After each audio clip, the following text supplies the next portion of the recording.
Good afternoon. Welcome to the TMO stand. My name is Mark Hetherington, and I'm going to give a brief overview on lean operations and the support that the TMO program is giving to small, medium-sized companies within Saudi, specifically related to lean. This is part of a broader support program for small and medium-sized companies in the region. And I encourage you to explore the stand after my talk, speak to my colleagues about what kind of support is being offered. So let's get started on lean. If I can make the laptop work. Okay, so these are the topics I'm going to cover briefly today. Firstly, what is lean? So we talk about a brief overview here. What are the benefits to companies for looking at lean operations? And then how do we assess lean capabilities? So what's the TMO program doing to go and assess the capabilities around lean for companies within the program? And how we look at building capabilities, particularly through experiential learning. And this brings us nicely to a nice McKinsey tool here called the Virtual Model Factory, which we actually have on the stand and we'll come to now, which is a great learning tool which we're giving access to companies through the program. Okay, so what is lean? Traditionally, lean came from the Toyota production system. So this was invented in Japan after the Second World War, and is a system that looks at optimizing, streamlining the production and process flow, with a focus to eliminate waste, the Japanese word muda for waste, and recognizing that cost reduction is vitally important within manufacturing. This has been continuously developed over the last 50 years. So this started within manufacturing, car manufacturing in particular with Toyota. But over the last 50 years, this has really developed into a philosophy which is applied to many businesses. We now see this in banking, telcos, retail, logistics. We see lean being applied everywhere. So yeah, this is a great tool that we really a foundation for excellence amongst other things. And when people talk about moving to digital and things, often they have lean as a foundation before they do that. So it's been developed to a production system which has now clear goals, principles, and what we call here, this is the House of Lean diagram, which is a sort of a summary of what lean is, with the foundations at the bottom. We look at stability of production resources, and some of these tools you may be familiar with, you may have heard of, 5S, performance management, SMED, which is a quick changeover process, TPM, total productive maintenance, so it's looking at how we maximize the uptime on machinery.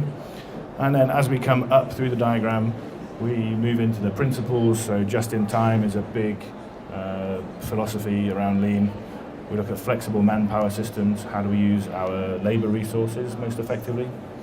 And this all aims to achieve the highest quality product at the lowest cost in the shortest lead time possible. So these are the benefits that we see around lean. On the right-hand side here, we see how is the TMO program supporting lean. So we have 3 steps here. One is the assessment of the current foundations and principles. Secondly, we then have a clinic with the company. So we go into the company, we do what we call a lean walk through the company. We make an assessment on their capabilities, and I'll come on to that shortly. Then we have a clinic with the companies to help them understand their opportunities, discuss the wider context of the business, the customer needs. So this is all tailored to the customers and the company's individual requirements. And then we look at a capability building approach, and this is a structured program to help them implement change on their own, recognize opportunities, and really make some impact and financial impact here for the companies. So people often say, where's lean been applied? How is it relevant to my industry? So these are some of the examples of where McKinsey and others have applied the lean principles, all the way through from construction to technology, to aircraft. I mean, the full range of industries that have been implementing this for a long time. And the value creation for everybody really comes from eliminating waste. Within lean, there's 8 types of waste. There used to be 7, and then we introduced an 8th one. The eighth one being the unused potential of people. So making sure we are using the intellectual capability of the people that work for us. There's often within companies 50, 60, 100, 200 people. We should be using their brain power to the best advantage of the company as well. And how do we see this value created? So a couple of examples here. Reducing stocks of work in progress, part finished work, finished goods inventory. This all ties up cash and capital for companies. Reducing waiting times helps to minimize the labor content of the product. Reducing the amount of motion that people go through helps to reduce lead time. Again, this is quite important in terms of generating cash and reducing the amount of products which are in the system. And the final one we put here was reducing over-processing. We often see companies adding value that the customer doesn't value. So, for example, two examples I've seen personally. One is in a manufacturer of light bulbs. When they manufactured this, they cleaned the welding inside the glass bulb before they put the glass on. Now, does the customer ever look inside and think, this is a bad weld inside a light bulb? No, they don't. Now, this was a huge operation for them. Eliminating this one operation saved them hundreds of thousands of dollars in cash. And this doesn't affect the end customer. It's kind of really simple.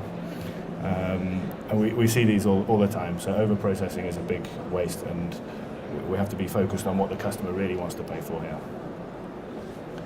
During a lean program, we often see several metrics improving at the same time. So we just talked about waste, which reduces the cost of production, which is a big focus, particularly for small and medium-sized companies. But we also see improved quality, reducing lead time. Lead time, again, is often very important. We see companies competing on lead time more and more. So we see Saudi-based companies competing with companies overseas based on the fact they can deliver better quality in a shorter space of time. So this is becoming more important. Increasing flexibility. So here, can we tailor our offerings and our products to what our customers really want? And can we deal with slightly different requests and start to tailor these to customers' requirements? And the speed of response. How quickly can we respond to those needs? How quickly can we process the orders? So we start to see all of these things improving across lean, not just cost and waste. So what is Tamar doing within this space for small and medium-sized companies? We are using a structured tool to go and see every company that would like an operational assessment, and we do what's called a lean walkthrough. So we have a tool, a lean walkthrough. So we walk the process, and we focus on three lenses here. So one is technical systems, second one is management systems, and people systems. So these are the three lenses that we use to examine the company. And we have an assessment tool. You obviously can't see the detail here, but this is 4 or 5 pages long and looks at all the different elements of lean. So the way we use physical assets and resources, how do people think and act within the workplace, what formal management structures are there to support this process. And we make an assessment on how developed the company is on each of those elements. Companies will be at different stages on different elements, and that's fine, and really helps us to then start to identify where should be the focus for these companies.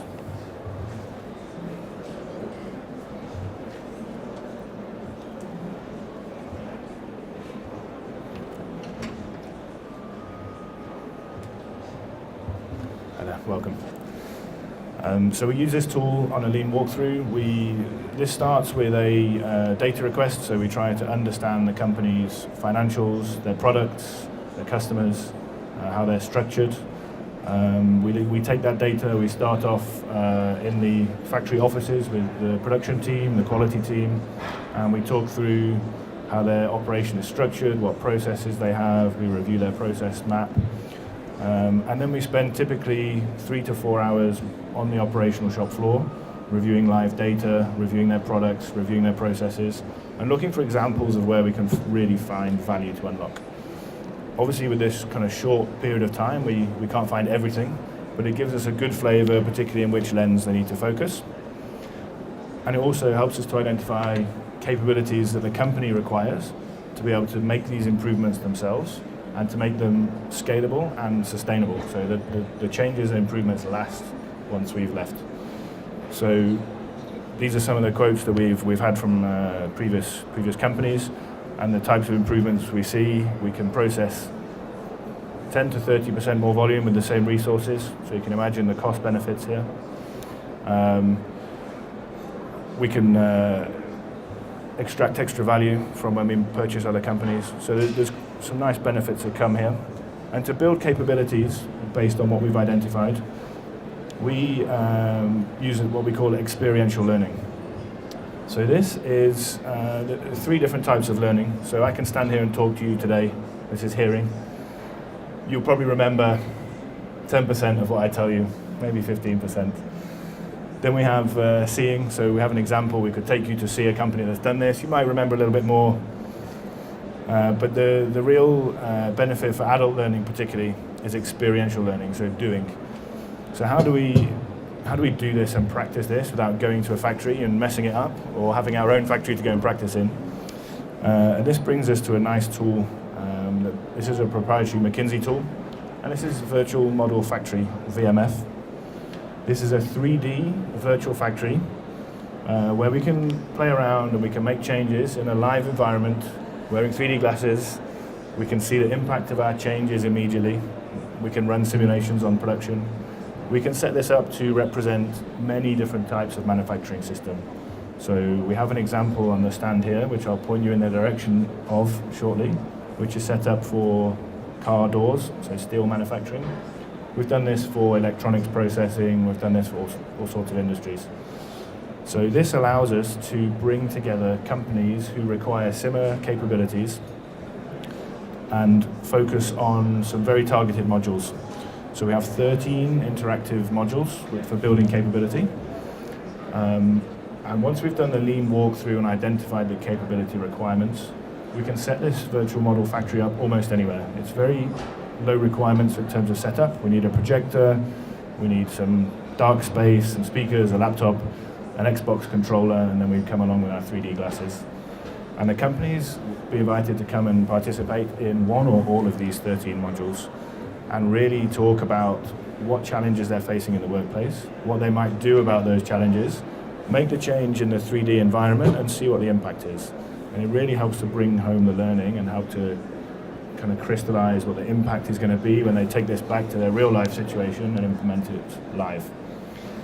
So great learning tool, very interactive, and also brings together lots of companies who have similar requirements. So again, we can learn from each other in this environment.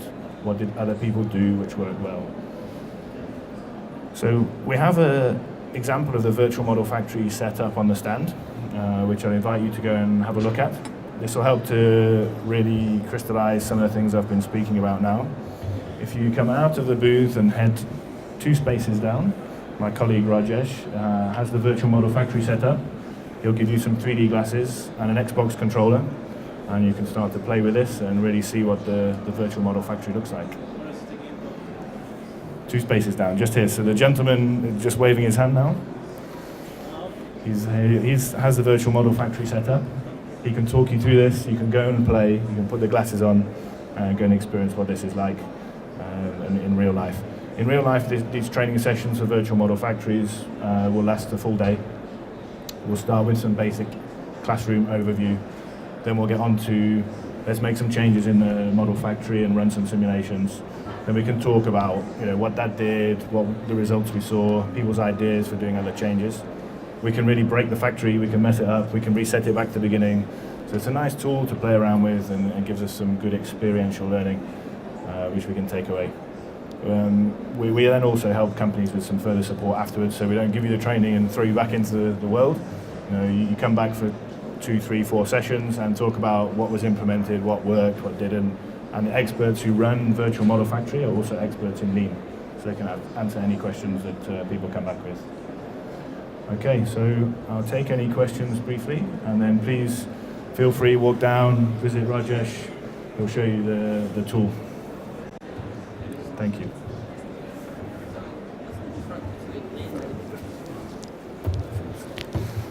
Sorry, what's the difference between lean management and business process management? I feel like there's many things in common. I'm a bit confused. Sorry. Okay. So yeah, many things are common. Sometimes it's a matter of the same thing called a different name. But Lean has a big philosophy on focusing on waste. So business process management looks at end-to-end business processes, how we manage them, how they interact with each other, same as Lean. But Lean takes that one step further, looks at what we're currently doing, and uses a structured tools and approaches to where we can start to eliminate some waste. So it's very similar, slightly different philosophy. Yeah. How about agile management? Angel management. I have to come back to you on that one. I don't know. Sorry, I came late, but is there a difference between the lean operations and the lean business? So lean operations and lean business are Or something similar. related to industrial factory? Yeah, so let me just scroll back through. So if we look at, let's look at this slide here. So lean manufacturing was the kind of foundation for lean, started in Japan after the Second World War. And this was really only ever applied to manufacturing for a long time. Now we see lean being applied to banking, finance, telco, service sector. So yeah, it's then become about management systems, you're right, yeah. So it started off around operational systems, now also being implemented in management systems. Same principles, same techniques, just applied to back office functions in banking, applied to telco, handling call centers, customers, these kind of things. So it's like the next step on. You mentioned the capabilities of employees to apply Lean, but I don't know how the capabilities. Could you Okay, so we can't see these modules very clearly, they're a bit small. Just see if we can actually read any of them. So if we start the top left corner here, so one of the capabilities is called learning to see. Now this is about how do you map your value stream in relation to the customer. So Lean always focuses back on what does the customer require, what's the focus for the customer.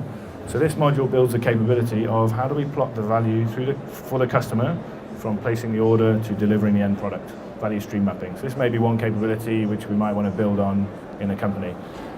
We have another one here.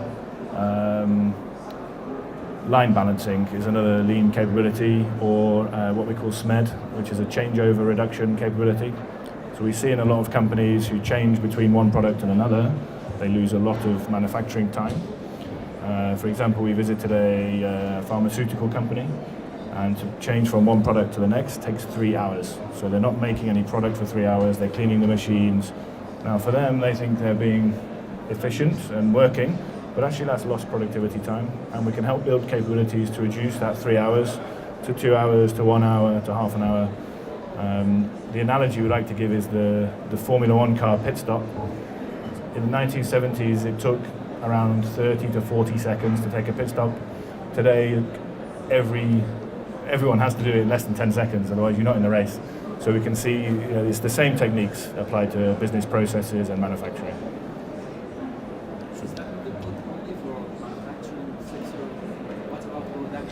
Sorry, I just passed it, but I can't quite hear you.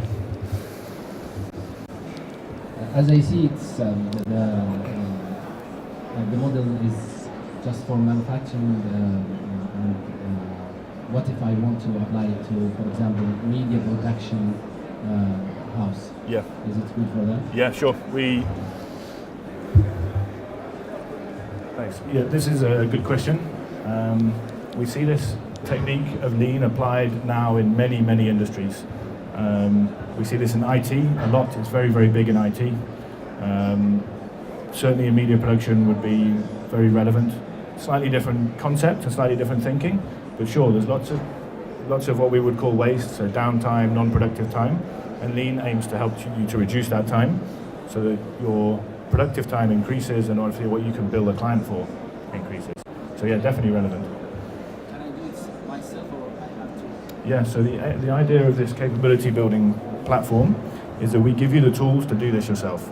So we take you to an environment where you can simulate the changes, you can understand how to make the changes, and you can go back and implement this in your own company. And it's not a one-step process. So you would go away, you'd make some changes, come back, talk to our experts. Hey, I made these changes. I saw this happened. Can you help me solve this problem? What else should I be thinking about? So yeah, it can be applied to many industries.